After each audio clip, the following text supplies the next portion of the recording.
वर्णिवेश रमणीय दर्शनम मंदहासरुचिराननाम्बुजं पूजितं सुरु नरोत्तमैर्मुदा धर्मनन्दनमहं विचिन्तये। असतो मा षड्गमय तमसो मा ज्योतिर्गमय मृत्युर्मा अमृतं गमयः। ओम शांति शांति शांति। આજની જ્ઞાન સભાની અંદર પધારનારા બધા જ ભગવત ભક્તોને વેદાંતાચાર્ય, પુરાણ ઇતિહાસાચાર્ય, એમએ ફિલોસોફી શાસ્ત્રી રાકેશભાઈના હેતપૂર્વક જય સ્વામિનારાયણ। ભક્તો, ગયા વખતની જ્ઞાન સભાની અંદર આપણે બધા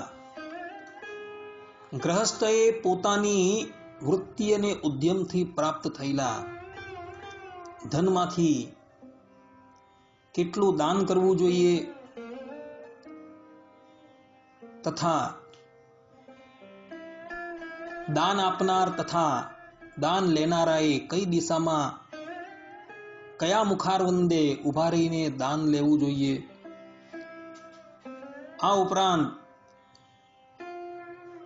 યમલોકના માર્ગની અંદર જનારા વ્યક્તિએ કયું કયું દાન કરવું જોઈએ વગેરે વગેરે બાબતો જે છે એ શાસ્ત્રના માધ્યમથી શ્રવણ કરી। હવે આજે આપણે દાનના પાત્ર વિશે વાત કરીએ તથા કઈ તિથિએ દાન આપવું જોઈએ તે વિશે વાત કરીએ। દિવસના કયા ભાગની અંદર દાન આપવું જોઈએ તે વિશે વાત કરીએ અને કોને દાન આપવાથી મહદ ફલની પ્રાપ્તિ થાય છે એ વિશે થોડી વાત કરી લઈએ। સર્વપ્રથમ આપણે કોને દાન આપવાથી કઈ જગ્યાએ દાન આપવાથી આપણે મહદ ફલની પ્રાપ્તિ થાય છે તે વિશે વાત કરીએ। તો વિષ્ણુ ધર્મોત્તરની અંદર તૃતીય ખંડની અંદર 300મા અધ્યાયમાં 30 થી 31મા શ્લોકની અંદર ભગવાન વેદવ્યાસજી પોતે કહે છે, દીના અંધ કૃપાણા નાથ વાગ વહિનેષુ યત તથા વિકલેષુ તથાન્યેષુ જડવામન પંગુષુ રોગાર્તેષુ ચ યદ્દત્તમ તત્સ્યાદ બહુફલમ ધનમ। અર્થાત કે દીન હોય, અંધ હોય, નિર્ધન હોય, અનાથ હોય, મૂક એટલે કે મૂંગા હોય, જડ હોય, વામન હોય અને વિકલાંગ હોય તથા રોગી મનુષ્યની સેવાને માટે જે ધન આપવામાં આવે છે તેનું મહદ ફલ પ્રાપ્ત થાય છે। આ પ્રમાણે ભગવાન વેદવ્યાસજી કહે છે। કહેવાનું તાત્પર્ય એ છે કે જે વ્યક્તિ અતિશય દીન છે, નેત્રહીન છે, નિર્ધન છે, અનાથ છે, મૂક છે, જડ છે, વામન છે, વિકલાંગ છે અને રોગી મનુષ્ય છે તેની સેવાને માટે તે સંસ્થાનોની અંદર જો તમે ધનનો વિનિયોગ કરો ને તો એનું મહદ ફલ પ્રાપ્ત થાય છે। આપણા ભારત વર્ષની અંદર એવા સંસ્થાનો ઘણા ચાલે છે જે રોગીઓની પણ નિઃશુલ્ક ભાવે સેવા કરતા જોવા મળે છે। કેટલાક લોકો અનાથાશ્રમ જે છે ચલાવી રહ્યા છે અને કેટલાક લોકો જે છે એ વિકલાંગોની સેવા કરતા જે છે એ જોવા મળે છે। તો એવા સ્થાનની અંદર તમે જો જઈને દાન આપો ને તો એ દાનનો તમને મહદ ફલ પ્રાપ્ત થશે।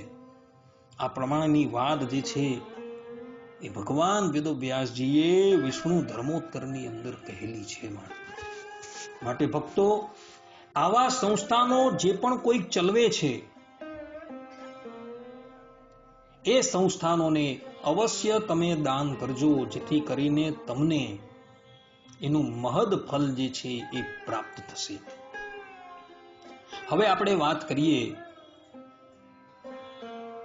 કે કોને દાન ન આપવું। તો મનુસ્મૃતિની અંદર 4th અધ્યાયના 190મા શ્લોકની અંદર અને યાજ્ઞવલ્ક્ય ઋષિની સ્મૃતિની અંદર પ્રથમ જે આચાર પ્રકરણ છે તેના 202મા શ્લોકની અંદર કહ્યું છે કે વિદ્યાહીન હોય, તપોહીન હોય એવા બ્રાહ્મણને ક્યારેય પણ દાન ન કરવું જોઈએ।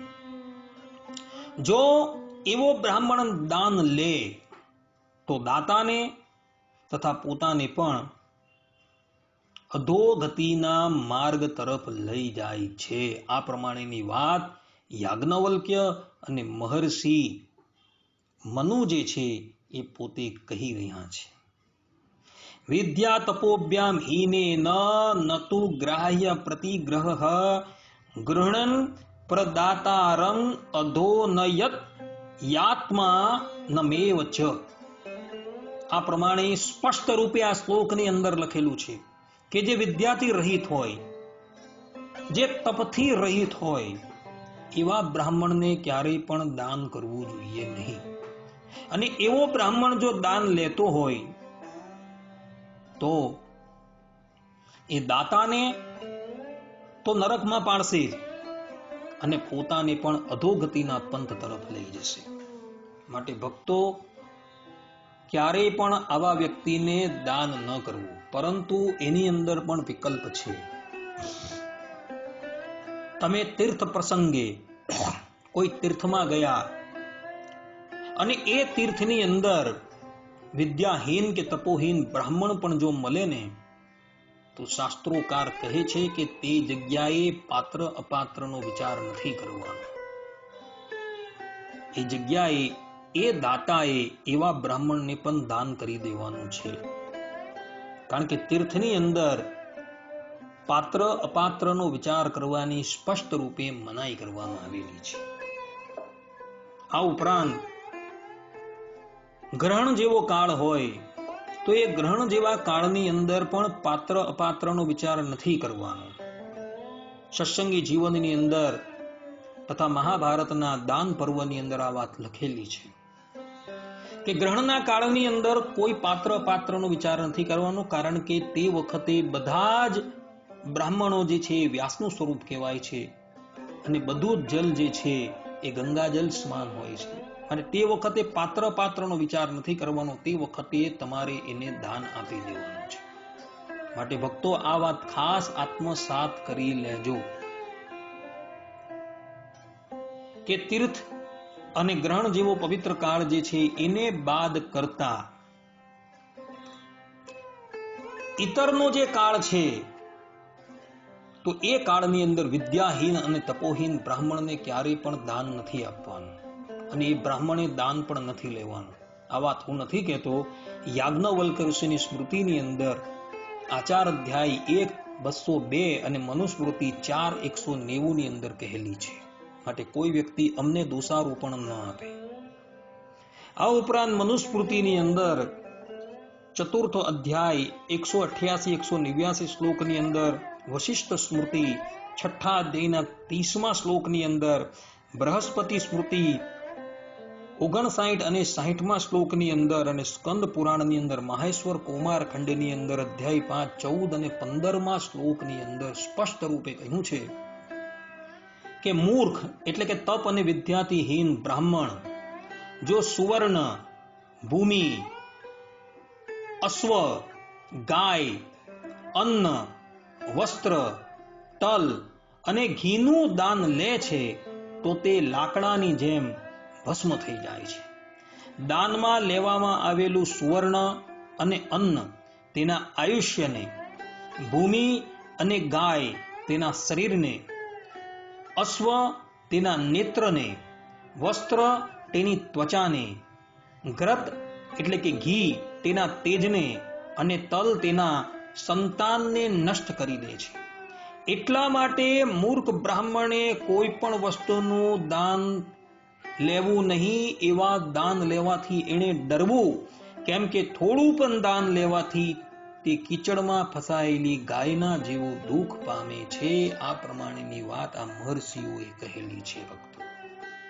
માટે ભક્તો બ્રાહ્મણ જે છે એ જો તપથી રહિત હોય, વિદ્યાથી હીન હોય, સંધ્યા અને ગાયત્રીથી પણ રહિત હોય તો એને ક્યારેય પણ આ બધી વસ્તુઓનું દાન નથી લેવાનું.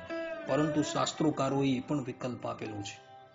ભલે બ્રાહ્મણની અંદર તપસ્યા નથી, વિદ્યા નથી, પરંતુ એ કેવલ ગાયત્રીના જપ પરાયણ હોય અને સાથે સાથે ત્રિકાલ સંધ્યા પરાયણ હોય ને તો એ ગમે તેવા દાનને જે છે એ પચાવી લે છે. એ બ્રાહ્મણે પણ જેને દાતાએ કોઈક વસ્તુનું દાન કરેલું છે એવા એ બ્રાહ્મણે પણ એમાંથી કેટલોક ભાગ જે છે એ ભગવાનને સમર્પિત કરવાનો છે અને કેટલોક ભાગ જે છે એ સત્કર્મની અંદર જે છે એ એને ઉપયોગ કરવાનો છે ને બાકીનો જે છે પોતાને માટે ઉપયોગ કરવાનો છે. આ વાત જે છે એ મહાભારતની અંદર ગંગાપુત્ર ભીષ્મએ દાન પર્વની અંદર કહેલી છે. માટે ભક્તો હંમેશા એવા બ્રાહ્મણને તમે દાન કરજો કે જે વિદ્યાર્થીથી યુક્ત હોય, તપશ્ચર્યાથી જે યુક્ત હોય અને પોતાના ધર્મની અંદર યથાર્થપણે રહેતો હોય. અને બ્રાહ્મણે પણ દાન લેતા પહેલા વિચારવાનું છે કે શું હું તપથી અને વિદ્યાથી યુક્ત છું? શું સંધ્યા ગાયત્રીને યથાર્થપણે કરું છું? જો એ કરતો હોય તો એ દાન જે છે એ લેવા માટે સક્ષમ થઈ શકે છે. અન્યથા અહીં જે મહર્ષિઓએ કહેલું છે એ પ્રમાણે જો એ દાન લેશે, અર્થાત કે તપ અને વિદ્યાથી હીન જો બ્રાહ્મણ દાન લેશે તો એનું પરિણામ એને અવશ્ય ભોગવવું પડશે. માટે ભક્તો આ વાત ખાસ ધ્યાન રાખજો. હવે શાસ્ત્રકારો દાન કરવાનો દિવસની અંદર કયો સમય જે છે એ નિર્ણય કરે છે. તો બૃહદ પરાશર સ્મૃતિની અંદર 10મા અધ્યાયના 280મા શ્લોકની અંદર કહ્યું છે કે કોઈ દાન રાત્રિને વિશે કરવું નહીં. રાત્રો દાનમ ન દાતવ્યમ. રાત્રિને વિશે ક્યારે પણ દાન કરવું જોઈએ નહીં. આ પ્રમાણેની આજ્ઞા બૃહદ પરાશર સ્મૃતિની અંદર 10મા અધ્યાયના 280મા શ્લોકની અંદર કરેલી છે. પરાશર સ્મૃતિની અંદર 12મા અધ્યાયના 22 અને 23મા શ્લોકની અંદર એનો વિકલ્પ પણ બતાવેલો છે. પરંતુ ખલિહાન યજ્ઞ હોય, લગ્ન હોય, સંક્રાંતિ હોય, સૂર્યનું કે ચંદ્રનું ગ્રહણ હોય, પુત્ર જન્મ થયો હોય, યજ્ઞ હોય અને મૃતક કર્મમાં રાત્રે પણ દાન કરી શકાય છે. આ ઉપરાંત અભય દક્ષિણા, વિદ્યા, કન્યા, દીપક, અન્ન તથા આશ્રયનું પણ રાત્રે દાન કરી શકાય છે. અગાડી બૃહદ પરાશર સ્મૃતિની અંદર રાત્રિને વિશે દાન કરવાની સ્પષ્ટ રૂપે મનાઈ કરી. પરંતુ ખલિહાન યજ્ઞ હોય, આ ઉપરાંત તમારા ઘરે લગ્ન હોય, સંક્રાંતિ એટલે કે સૂર્ય જે છે એક રાશિમાંથી બીજી રાશિમાં પદાર્પણ કરતો હોય તેવો સમય હોય, સૂર્યનું કે ચંદ્રનું ગ્રહણ હોય તેવા સમયની અંદર તમારા ઘરે કદાચ પુત્રનો જન્મ થયો તેવા સમયે પણ રાત્રિ હોય અને કદાચ કોઈ યજ્ઞ ચાલતો હોય અને મૃતક કર્મ તમે રાત્રિને વિશે કરતા હો તો એ વખતે તમે રાત્રિને વિશે જો તમે દાન આપતા હોય તો એનો દોષ તમને લાગતો નથી. એવું અહીં મહર્ષિઓનું કહેવું છે. ભક્તો, અભય દક્ષિણા છે, વિદ્યા છે, કન્યા છે, દીપક છે અને અન્ન છે, એનું દાન તો તમારે કોઈ પણ સમયની અંદર કરવું જ જોઈએ. એની અંદર સમયની કોઈ મર્યાદા નથી. અને એ બધા દાનની અંદર પણ અન્નનું દાન જે છે ભક્તો એ સર્વોત્તમ દાન બતાવેલું છે. કારણ કે ઇતર દાનોની અંદર પાત્ર અપાત્રનો વિચાર કરવાનો છે, પરંતુ અન્ન અને જલના દાનની અંદર પાત્ર અપાત્રનો વિચાર નથી કરવાનો. પશુ છે, પક્ષી છે, શુદ્ર છે, અંત્ય છે, કોઈ પણ વ્યક્તિને તમે એ અન્નનું દાન કરી શકો છો. કોઈ પણ સમયે તમે દાન કરી શકો છો. પદ્મ પુરાણની અંદર વિવિધ પ્રકારના દાનો જે છે એનું વર્ણન કરવામાં આવેલું છે અને ત્યાં સ્પષ્ટ રૂપે ભગવાન વેદવ્યાસજી પોતે કહી રહ્યા છે કે આ બધા જ દાનોની અંદર સર્વોત્તમ દાન જે છે એ અન્નદાન છે. શા માટે? તો ભગવાન વેદવ્યાસજી સ્પષ્ટ રૂપે કહે છે કે અન્નદાનની અંદર પાત્ર અપાત્રનો વિચાર કરવાનો નથી. તે જ પ્રમાણે જલદાનની અંદર પણ પાત્ર અપાત્રનો વિચાર કરવાનો નથી હોતો ને એટલે માટે અન્નદાન જે છે એ સર્વોત્તમ દાન છે. ભક્તો, શાસ્ત્રોની અંદર અન્નદાનનું, જલદાનનું, વિદ્યાદાનનું અને ભૂમિદાનનું બહુ મહત્વ ગવાયું છે. ભૂમિદાન જે છે એની અંદર તો વિચાર કરવાનો છે, વિદ્યાદાનની અંદર પણ વિચાર કરવાનો છે, પરંતુ અન્ન અને જલ જે છે એના દાનની અંદર વિચાર નથી કરવાનો. એ તો કોઈ પણ વ્યક્તિને તમે એ અન્ન જે છે, જલ છે એનું દાન કરી શકો છો. ભગવાન સ્વામિનારાયણે પણ શિક્ષાપત્રીની અંદર તમે જુઓ 131માં શ્લોકની અંદર આચાર્ય મહારાજને આજ્ઞા આપેલી છે કે ભગવન મંદિરમ પ્રાપ્તો યો અન્નાર્થી કોપી માનવઃ આદરાત સતુ સંભાવ્યો દાનેના અન્નસ્ય શક્તિતઃ. અને ભગવાનના મંદિર પ્રત્યે આવ્યું જે હર કોઈ અન્નાર્થી મનુષ્ય તેની પોતાના સામર્થ્ય પ્રમાણે કરીને અન્નદાને કરીને આદર થકી સંભાવના કરવી જોઈએ. આ પ્રમાણેની વાત કરેલી છે.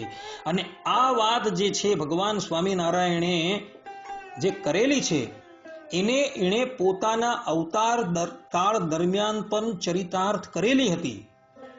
આપણા સંપ્રદાયના સત્સંગી જીવન નામના એક પ્રમાણભૂત ગ્રંથની અંદર આ વાત લખેલી છે કે ભગવાન સ્વામિનારાયણ જ્યારે આ ધરાતલની ઉપર ઉપસ્થિત હતા તો આપણા સંપ્રદાયના કેટલાય અન્ન ક્ષેત્રો જે છે ગુજરાતના વિભિન્ન પ્રાંતોની અંદર ચાલતા હતા. અને તે અન્ન ક્ષેત્રોની અંદર આવીને કેટલાય મનુષ્ય જે છે એ પોતાના ઉદરનું પોષણ કરતા હતા. આ વાત લખેલી છે ત્યાં. માટે ભક્તો અન્નનું દાન જે છે અને જલનું દાન જે છે તેમાં પાત્ર અપાત્રનો વિચાર ન કરતા. ભક્તો વિદ્યાનું દાન જે છે, વિદ્યાના દાનથી પણ મનુષ્યને બહુ જ મોટા પુણ્યની પ્રાપ્તિ થાય છે. ભગવાન સ્વામિનારાયણે એટલે જ માટે આચાર્યના ધર્મની અંદર આચાર્ય શ્રીને વિદ્યા દાન કરવાની આજ્ઞા આપેલી છે. ભગવાન સ્વામિનારાયણ કહે છે સંસ્થાપ્ય વિપ્રમ વિદ્વાંસમ પાઠશાલામ વિધાપ્ય ચ પ્રવર્તનીયા સદવિદ્યા ભૂવિ યત સુકૃતમ મહત. અર્થાત ભગવાન શ્રી હરિ કહે છે અને વિદ્યાર્થી ભણાવ્યાની શાળા કરાવીને પછી તેમાં એક વિદ્વાન બ્રાહ્મણને રાખીને પૃથ્વીને વિશે સદવિદ્યાની પ્રવૃત્તિ કરાવવી, કેમ જે વિદ્યાદાને કરીને મોટું પુણ્ય થાય છે. આ પ્રમાણેની આજ્ઞા ભગવાન સ્વામિનારાયણે શિક્ષાપત્રીના 132માં શ્લોકની અંદર કરેલી છે. માટે મહદદાનો જે કહેવામાં આવ્યા એ મહદદાનોની અંદર વિદ્યાનું દાન છે, ભૂમિનું દાન છે, જલનું દાન છે અને અન્નનું દાન છે. અને આ બધા દાનોની અંદર અર્થાત કે આ 4 દાનોની અંદર પણ સર્વોત્તમ દાન જે છે એ અન્ન અને જલનું દાન છે. માટે ભક્તો આનું દાન તમે અવશ્ય કરજો. મહાભારતની અંદર દાન પર્વની અંદર એક કથા આવે છે. કથા એવી હતી કે એક રાજા જે છે એ રાજાએ પોતાના જીવનકાળ દરમિયાન સુવર્ણ છે, ચાંદી છે અર્થાત કે રજત છે ઇત્યાદિકનું ઘણું દાન કર્યું, પરંતુ એણે અન્નનું દાન કરેલું ન હતું. તો જ્યારે એ રાજાનો દેહપાત થયો અને એ જ્યારે સ્વર્ગમાં ગયો ત્યારે દેવતાઓએ એને વિભિન્ન પ્રકારના ભવનો તો જે છે એ ઉપભોગ માટે આપ્યા, પરંતુ એને અન્ન ભક્ષણ કરવા માટે ન આપ્યું. રાજાએ જ્યારે કહ્યું કે આપ શ્રી અમને અન્નના રૂપની અંદર અમૃતનું પ્રદાન કેમ નથી કરતા, ત્યારે દેવતાઓએ સ્પષ્ટ રૂપે કહ્યું હતું કે રાજન, તમે તમારા જીવનની અંદર અન્નનું દાન કરેલું નથી અને ભૂતલની ઉપર તમે જે દાન કરેલું છે તે જ દાન તમને અહીં સ્વર્ગની અંદર પ્રાપ્ત થાય છે. આ પ્રમાણેની કથા મહાભારતના દાન પર્વમાં લખેલી છે ભક્તો. માટે અન્નનું દાન અવશ્ય કરજો. બીજું દાન થાય ન થાય એની ચિંતા નથી, પરંતુ અન્નનું દાન તો મનુષ્ય કરી જ શકે છે. માટે અન્નનું દાન અવશ્ય કરજો. શાસ્ત્રોકારોએ મહાદાનોની અંદર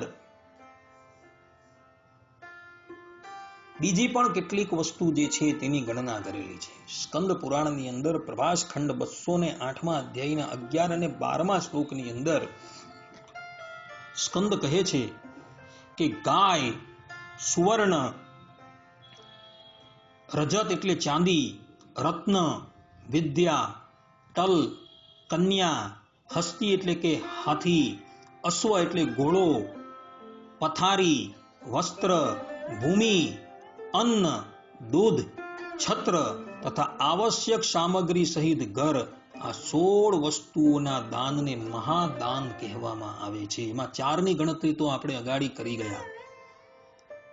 અન્ન છે, જલ છે, જમીન છે અને વિદ્યા, એની તો ગણતરી આપણે કરી ગયા અને એ જ વાત અહીં કહેલી છે. એ 4 ઉપરાંત પણ ગાય છે, સુવર્ણ છે, ચાંદી છે, રત્ન છે, તલ છે, કન્યા છે, હાથી છે, ઘોડો છે, પથારી, વસ્ત્ર, ભૂમિ, દૂધ, છત્ર અને ઘર, એની પણ મહાદાનની અંદર ગણના કરવામાં આવેલી છે. માટે તમે સંપન્ન છો તો તમે આ વસ્તુનું દાન કેવલ પરમાત્માની પ્રીતિને અર્થે અવશ્ય કરજો. શક્ય હોય તો કરજો, સામર્થ્ય નથી તો અન્ન અને જલનું દાન તો અવશ્ય કરજો ને કરજો, જેથી કરીને એ પરબ્રહ્મ પરમાત્માની તમારી ઉપર પ્રસન્નતા થાય. ઇતિહાસોની અંદર તમે જુઓ, શ્રીમદ ભાગવતની અંદર તમે જુઓ તો કેવલ અન્નદાન કરવા માત્રથી મનુષ્ય જે છે એ પરલોકની અંદર પરમ શ્રેષ્ઠ ગતિને પ્રાપ્ત કરતો હતો. મહાભારતની અંદર મુદ્ગલ ઋષિનું આખ્યાન આવે છે. દુર્વાસાને કેવલ અન્નદાન આપવાથી એ પરમાત્માના ધામની અંદર ગયો હતો. રંતિદેવ રાજા, જેણે 49 દિવસ લગીન ઉપવાસ કરેલા હતા અને 50મા દિવસે એના હાથની અંદર કિંચિત અન્ન આવ્યું તો એ અન્નનું પણ એણે દાન કરી દીધેલું હતું. અને એને લઈને એ લોકો મહદ કીર્તિને પ્રાપ્ત થતા હતા, જેની કીર્તિ આજે પણ ગવાય છે. માટે ભક્તો, દાન કરનારો દાતા જે છે ને, એ દાતાની કીર્તિ જ્યાં લગીન આ ધરાતલની ઉપર ગવાતી રહે છે ત્યાં લગીન એ વ્યક્તિ સ્વર્ગની અંદર વાસ કરતો રહે છે. પરંતુ જે ભગવાનના શરણાગત ભક્ત છે અને જેઓ નિષ્કામ ભાવે આ બધી વસ્તુઓનું દાન કરતા હોય છે ને, એ લોકો તો ભગવાનના એ ધામની અંદર જાય છે કે જ્યાં ગયેલો મનુષ્ય જે છે આ સંસારની અંદર ક્યારેય પણ પાછો નથી આવતો. યદ ગત્વા ન નિવર્તન્તે તદ્ધામ પરમમ મમ. આવું ગીતાની અંદર ભગવાને કહ્યું છે અને બ્રહ્મસૂત્રની અંદર પણ 545મા સૂત્રની અંદર ભગવાન વેદવ્યાસજી કહે છે અનાવૃત્તિ શબ્દાત, અનાવૃત્તિ શબ્દાત. માટે ભક્તો, તમારી પાસે દ્રવ્ય છે તો એ દ્રવ્યનો તમે સદુપયોગ કરજો. કારણ કે ધન જે છે એ ધનની 3 જ ગતિ શાસ્ત્રોકારોએ નક્કી કરેલી છે: દાન, ભોગ અને નાશ. તમારી પાસે ધન છે તો એનું દાન કરજો, અન્યથા એનો ઉપભોગ કરજો. જો આ બે ન કરી શકો તો શ્રીમદ ભાગવતના એકાદશ સ્કંધની અંદર જે કદર્યનું આખ્યાન આવે છે, અને એ કદર્યના આખ્યાનની અંદર તમે જોજો કે એ વ્યક્તિ એટલો બધો કૃપણ હતો કે પોતાના ધનથી એ તો ન દાન કરતો હતો, અર્થાત કે એ ધનનો પરમાર્થને અર્થે ઉપયોગ કરતો હતો, કે ન તો એના એ ભોગ ભોગવતો હતો. અને અંતે એનું એ ધન જે છે એ બધું સમાપ્ત થઈ ગયું હતું. માટે ભક્તો, શ્રીમદ ભાગવતની અંદર 7મ સ્કંધની અંદર નારદજીએ સ્પષ્ટ રૂપે કહ્યું છે કે મનુષ્યનો એટલા જ દ્રવ્યની ઉપર અધિકાર છે કે જેના દ્વારા એનું ઉદર પોષણ થઈ શકે. એનાથી વધારે દ્રવ્ય હોય તો એને દાન કરવાનું છે. અને રાજાને તો સ્પષ્ટ રૂપે આજ્ઞા કરી છે કે જે ઉદર કરતા, અર્થાત કે ઉદર પોષણ કરતા વધારે પડતા દ્રવ્યનો સંગ્રહ કરે છે, એનું એ દ્રવ્ય જે છે એ રાજાએ લઈ લેવાનું છે અને એવા વ્યક્તિને એને સજા કરવાની છે. માટે ભક્તો, તમારી પાસે ધન હોય તો એનું દાન અવશ્ય કરજો. જે દાન કરવાથી તમે આલોકની અંદર પણ સુખી થશો અને પરલોકની અંદર પણ સુખી થશો. સત્સંગી જીવનના 5મા પ્રકરણની અંદર તથા મહાભારતની અંદર દાન પર્વની અંદર તથા યાજ્ઞવલ્ક ઋષિની સ્મૃતિની અંદર વ્યવહાર પ્રકરણની અંદર કયું દાન કરવાથી મનુષ્યને કઈ વસ્તુની પ્રાપ્તિ થાય એનું વિસ્તારથી વિવેચન કરવામાં આવેલું છે. માટે ભક્તો, તમારે જાણવાની જિજ્ઞાસા હોય તો અમે કહેલા એ બધા જ ગ્રંથો જે છે એને તમે એક વખત જોઈ જજો અને પછી નક્કી કરજો કે મારે આ વસ્તુ આપવાની છે અને આ વસ્તુ આપવાથી મને આ ફલની પ્રાપ્તિ થવાની છે. ભક્તો, આપણે પુનર્જન્મની વિશે માનીએ છીએ. હિન્દુ ધર્મ જે છે, હિન્દુ સનાતન વૈદિક ધર્મ જે છે એ પુનર્જન્મની માન્યતા પર અને કર્મના ફલની ઉપર ટકેલો છે. અર્થાત કે પુનર્જન્મ અને કર્મના ફલની ઉપર આ હિન્દુ ધર્મ જે છે એ ટકેલો છે. પુનર્જન્મ અને કર્મનું ફલ એ હિન્દુ ધર્મની નીવ છે. આપણે વિશ્વાસ કરીએ છીએ કે આપણે અહીં જે કર્મ કરશું તેનું પરલોકની અંદર આપણે એવું ફલ પ્રદાન થવાનું છે. માટે બધા જ વ્યક્તિઓ શાસ્ત્રોની ઉપર વિશ્વાસ રાખજો. શાસ્ત્રોકારો જે હતા એ દીર્ઘદર્શી હતા.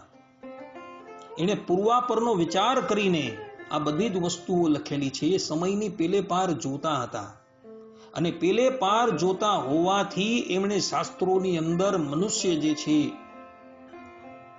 એ સુખી કેવી રીતના થાય એનો એમણે વિચાર કરેલો છે અને વિચાર કરીને એ બધી વસ્તુઓ જે છે એ એણે લિપિબદ્ધ કરેલી છે.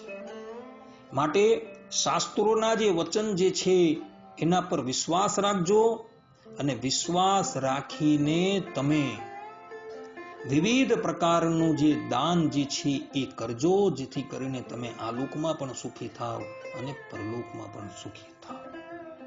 આ પ્રમાણે અહીં દાન વિશે કિંચિત વાત જે છે એ અમે આપને શ્રવણ કરાવી.